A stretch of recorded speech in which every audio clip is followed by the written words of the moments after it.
नाशिकच्या पंचवटीत jogging track असलेल्या Shrikrishna garden समोर साकारलाय 7 मजली देवीदास हाईट प्रकल्प। मग येताय ना आजच आपला फ्लॅट बुक करायला देवीदास हाईट्स मध्ये।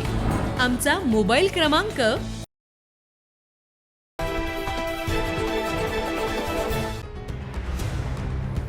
नाशिकमध्ये खंडणीखोरांच्या एका धक्कादायक टोळीचा पोलिसांनी पर्दाफाश केला। अन्न आणि औषध प्रशासन अर्थात एफडीए आणि मानवाधिकार विभागाचे अधिकारी असल्याचा बनाव करून पानटपरी चालकाकडे तब्बल 10 लाख रुपयांची खंडणी मागणाऱ्या 6 जणांना उपनगर पोलिसांनी अटक केली। मिळालेल्या माहितीनुसार नाशिक रोड येथील शिवाजीनगर बस थांब्याजवळ पानटपरी चालवणारे दीपक बोरुडे यांच्याकडे आरोपी कारमधून आले। त्यांनी स्वतःला एफडीए आणि मानवाधिकार विभागाचा अधिकारी असल्याचं सांगत पानटपरीत गुटखा विक्री होत असल्याचा आरोप केला। यावेळी संशयित आरोपींनी बनावट ओळखपत्र दाखवत कारवाईची भीती घातली आणि प्रकरण मिटवण्यासाठी 10 लाख रुपयांची मागणी केली। बोरुडे यांनी पैसे नसल्याचं सांगितल्यानंतर ही मागणी 5 लाख रुपयांवर आणण्यात आल्याचं समोर आलं।